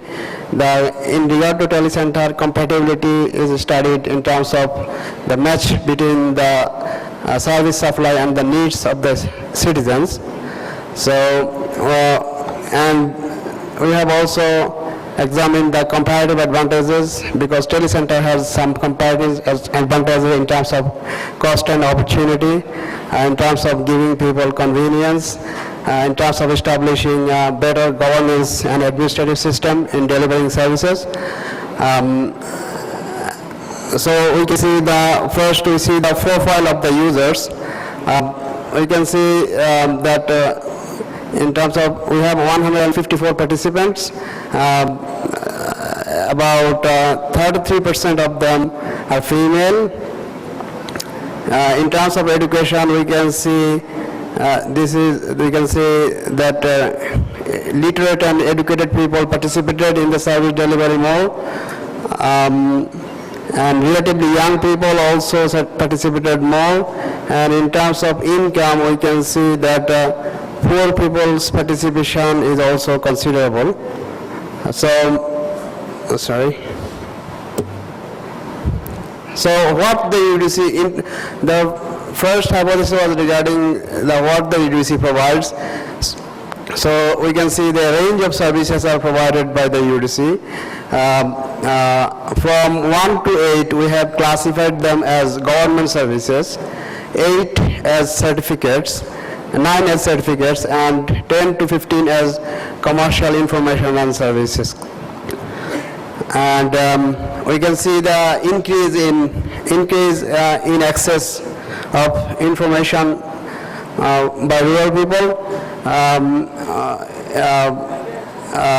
We can see that from the table we can see that people didn't have experience of receiving some services. For instance, people didn't have the experience of using email or video conferencing, didn't have experience of telemedicine, didn't have experience of mobile banking, and those services were accessible by them only through the UDC. So we can see that for government services, 56.3% people didn't have that kind of experience beforehand, and for commercial services, 64.3% didn't have that experience beforehand. So we used a chi-square test, and we found the difference significant, and it's a relatively small effect. The Kramer's V shows the effect size, and we have found the comparative advantages of UDC. On average, we have used median values. On average, UDC hasn't reduced the number of days and trips for government services, but reduced time and cost significantly. And UDC increased number of days, trips, time, and cost related to certificates. And this is a little bit surprise because it worked contrary to the expectation. And regarding commercial services, the UDC reduced time and cost related to commercial information and services. So impacts on delivery coordination, the UDC has established perceived easier access to information and services.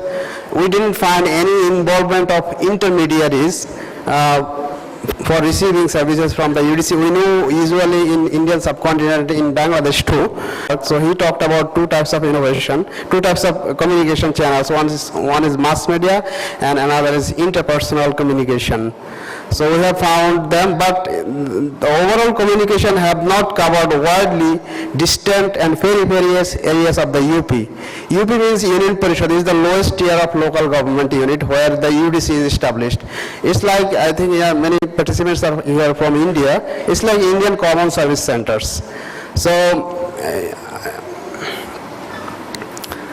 the last element of the theory was consequences of innovation. We have examined this component of the theory in terms of impacts on digital divide and improvement in livelihood.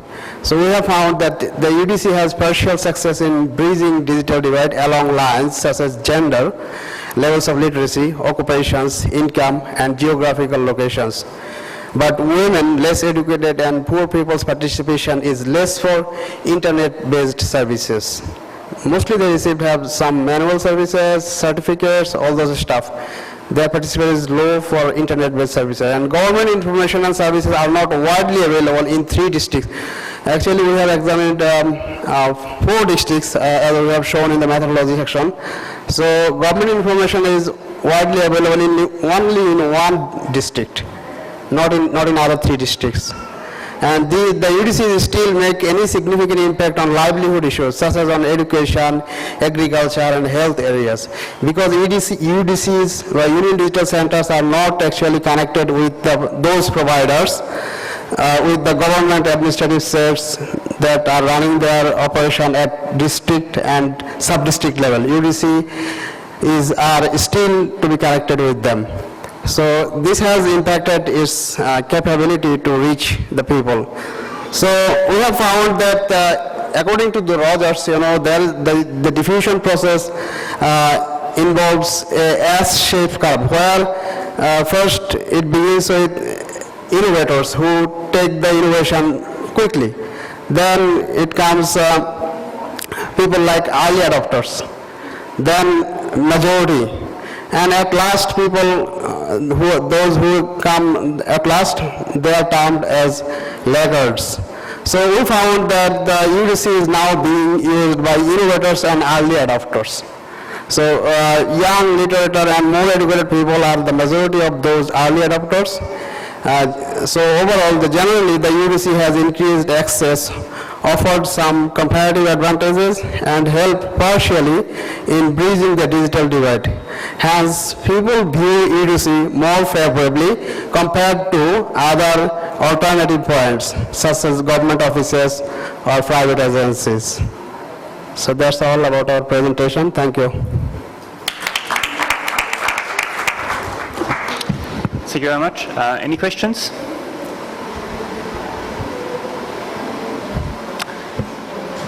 Yeah.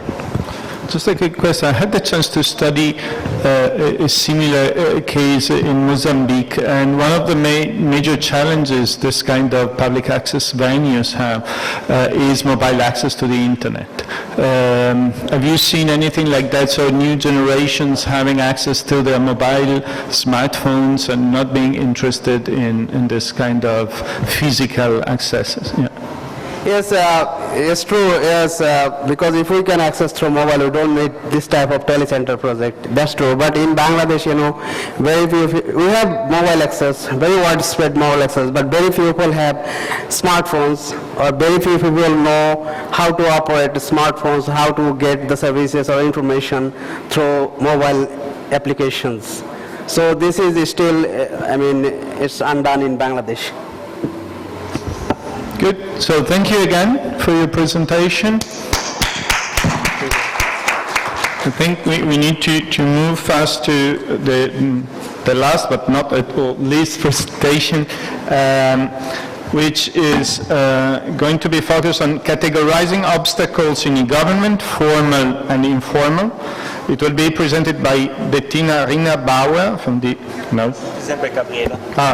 By Gabriela Viale Pereira from the Danube University Krems, Austria, and my colleague co-chair is one of the co-authors. Please, the floor is yours. Yeah, thank you so much. Good afternoon, everyone. As the presenters just said, I'm Gabriela from the Danube University Krems in Austria. I will be presenting the paper Categorizing Obstacles in E-Government, Informal and Formal Barriers. Peter Perisek is one of the co-authors, and we did the paper together with Bettina and Michael, also from the Department for E-Governance at the university. So the main idea of this paper is talking about e-government as the use of technology in government to improve the quality of the services and the internal operations of government, but also to transfer government information and services amongst government and the final users, the citizens and the suppliers. So what we have been studying is that the understanding the adoption of the services of electronic services by citizens is crucial to understand how to implement the services or also to optimize existing electronic services. E-government can be also useful to increase productive and effectiveness in the services, but there is still a lot of barriers and obstacles that should be known to overcome this kind of problems that might exist in public service implementation or adoption. So identifying these obstacles is still a gap and something that is missing in the research and the e-government field, especially to understand how to overcome this. So we have basically 4 research questions that guided this work. So one is understanding the obstacles in government. Then we split these obstacles in the supply side and the demand side and perspectives. After identifying these obstacles, we also categorize them into formal and informal obstacles. And then we try to understand the role of the citizens or the users, that can be also civil servants, in implementing a government. And this, then we bring some aspects of co-production or co-design, so how citizens can actually participate in designing the services, and then we have a better look on how it will gonna be, and also to optimize the services based on what the citizens think about it. So the objective of the paper and the research was to identify and categorize the obstacles in government from the supply and demand perspectives. So the research design that we did was first a literature review on service equality and technology acceptance. So based on this literature review, we create and develop a conceptual model for a government implementation. Then we did a literature review on obstacles, hurdles, and barriers of e-government services. And then we have as an outcome the literature-based validation of the proposed framework that we present in this paper. So the context of the research then is about implementing government, but also improving existing services, considering the demand side, which means the needs of the users, the resistance or cultural barriers, and the supply side, which embraces political, institutional, and regulatory dimensions. And also considering the context, what we have is the formal obstacles. So this means basically regulatory and normative dimensions, including organizational requirements, for example, a policy or a process well defined. And we have the informal obstacles that embraces basically the social environment, which also means that some services can be adopted toward like mimetic or isomorphism, imitating other practice from other governments. And then we also split it in organizational, technological obstacles, and obstacles for technology acceptance, considering mostly the demand side or the users and individual perspective. So what we did, we accessed the e-government reference library, and then we look for the keywords obstacles, barriers, and government, or hurdles. We searched this on title, abstract keywords, and the full text of publications for the past 10 years. We have found 36 papers, and after reading and looking at the papers, we end up with 22 publications, and then we add 2 other publications that were not in this database.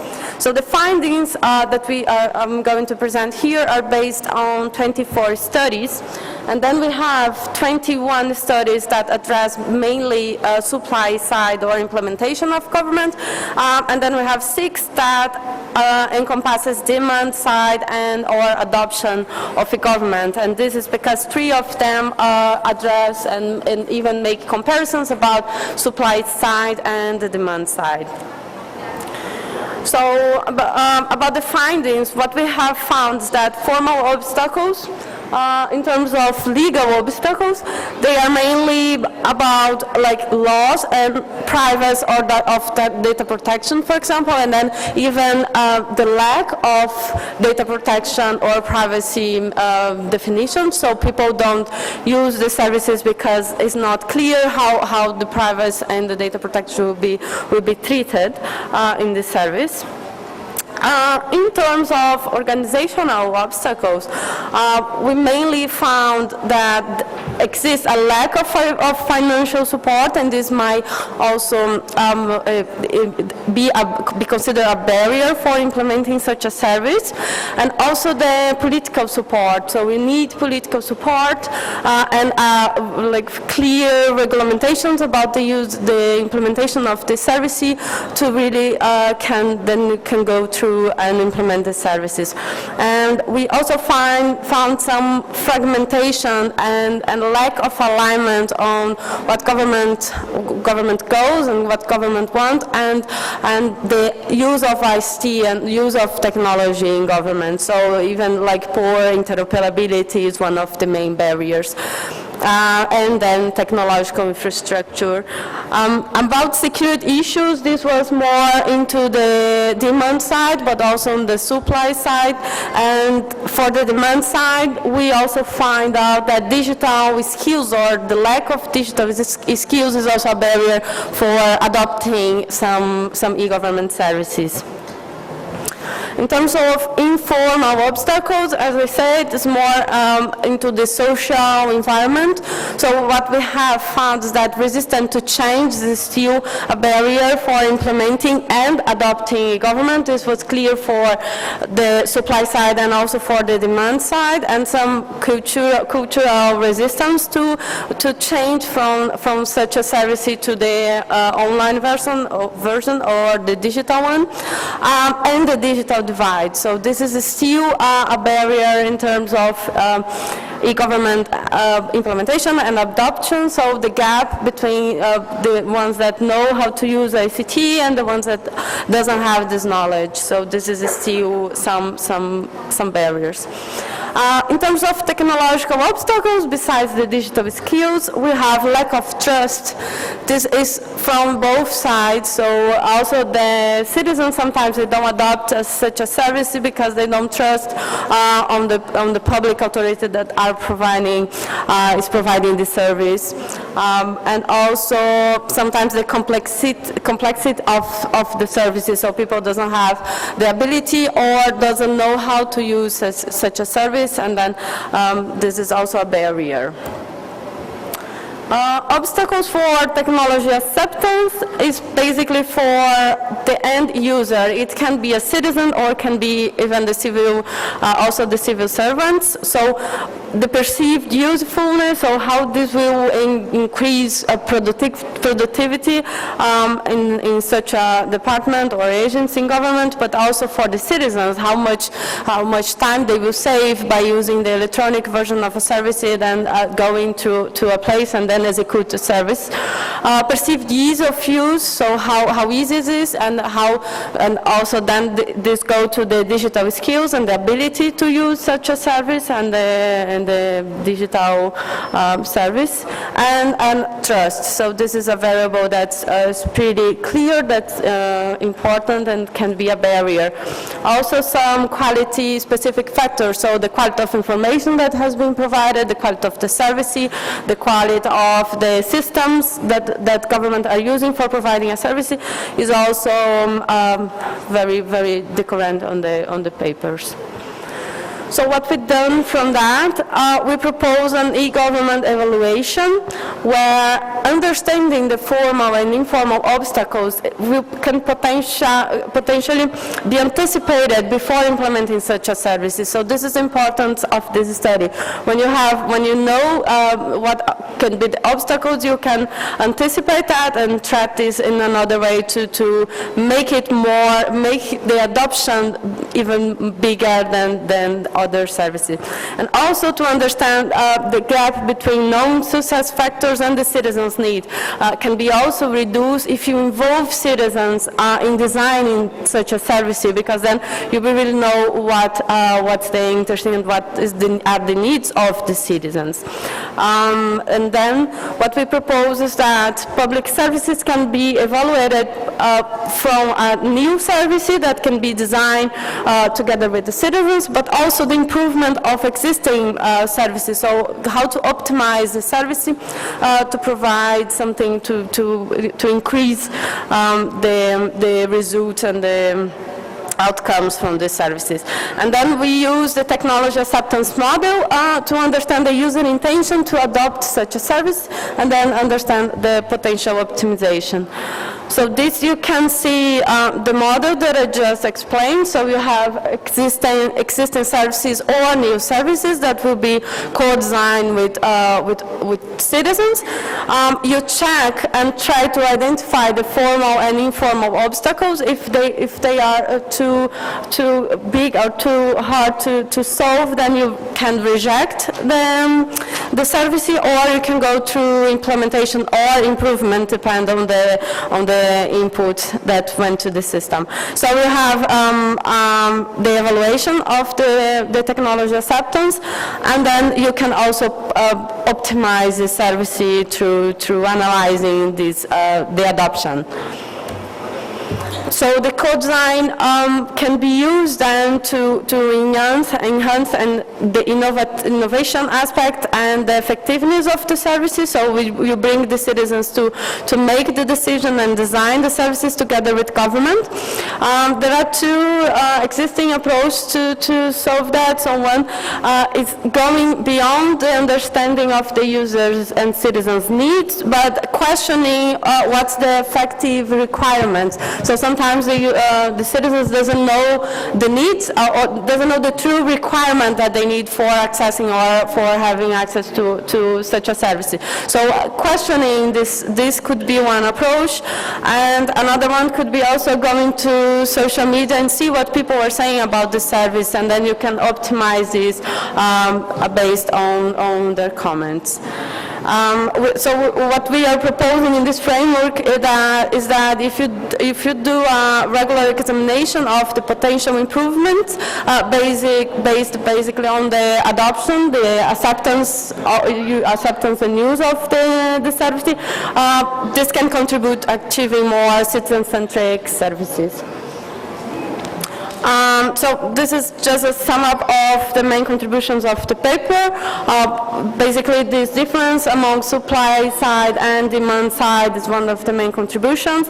The evaluation process that we propose is also a contribution. The categorization of the obstacles into formal and informal can also support government and who are implementing services to better plan. And the literature review that we have done on both technology acceptance and obstacles.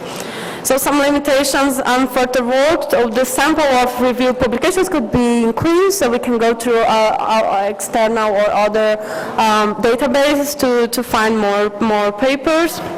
And also, the need for understanding the obstacles into formal and informal is we need to know where they emerge. So the context specific could also be applied. We need to understand the context to see whether these formal and informal obstacles are being defined. And also for the supply and the demand, there's also sometimes a difference or something that can be an obstacle for the citizens, for example, to access such a service or to communicate with government if they don't know the rules. So everything must be very clear from both sides to really not be a barrier for using. And just the next time, and then I finish this presentation, is that we are going to do an empirical analysis for identifying obstacles for implementing e-government in a real case. And a case study is planned to analyze the whole process of co-designing. So what we are doing is like focus group with citizens and civil servants in the city of Vienna to understand how we can connect citizens with government and understand what are their needs, and then you might have, if you go through from the whole process, you might have better results for the implementation of such a service. Thank you so much for your attention. So thank you a lot, Gabriela. I think we have time for one or two quick questions. The lady over there, if you... Yeah, no, it's, the micro is coming. Okay, thank you. I'm inviting the gentleman, if you have a question, if you could, yeah, please. As far as I know, the obstacles for e-government implementation in developed countries and developing countries are different. So your investigation was more on developed or developing?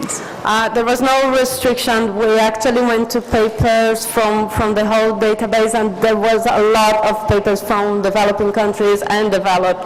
I don't have the numbers, but yeah, I'm pretty sure there was no difference. The obstacles were found and defined from the whole, yeah, without context specific or something.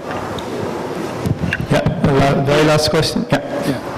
See, formal and formal obstacles and informal obstacles. There is no difference, I personally feel. No, we cannot hear. Could you put, yeah.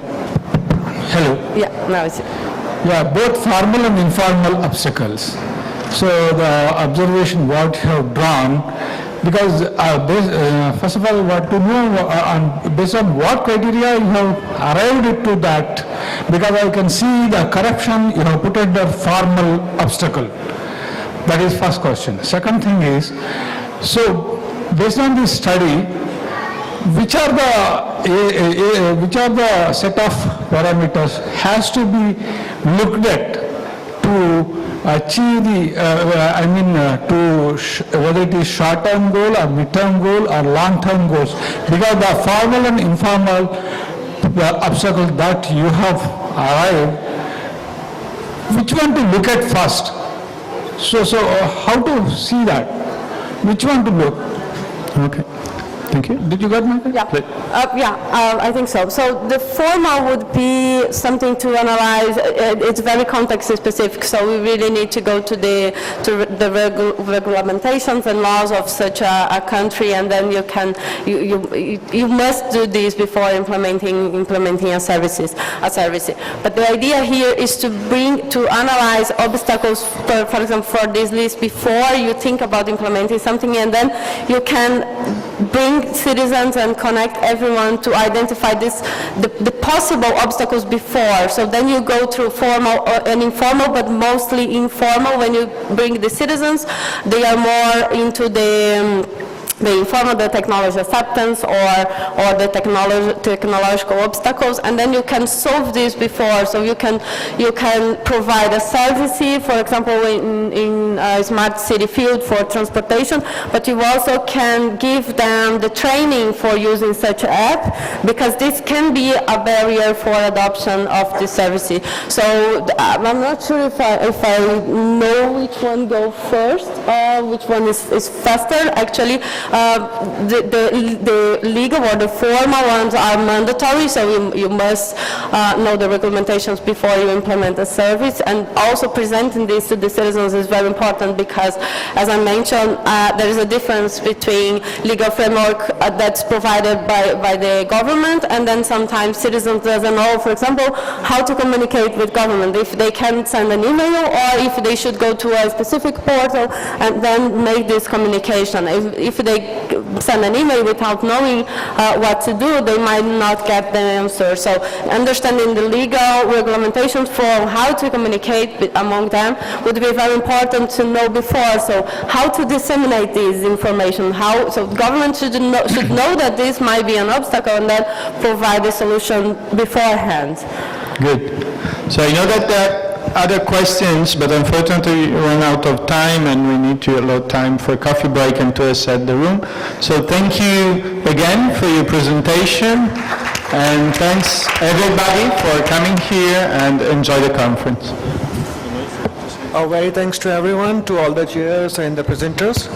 Just to include it, I will ask Communication Chair ICEGOV, Mr. Dipender, to present a token of appreciation to all the chairs.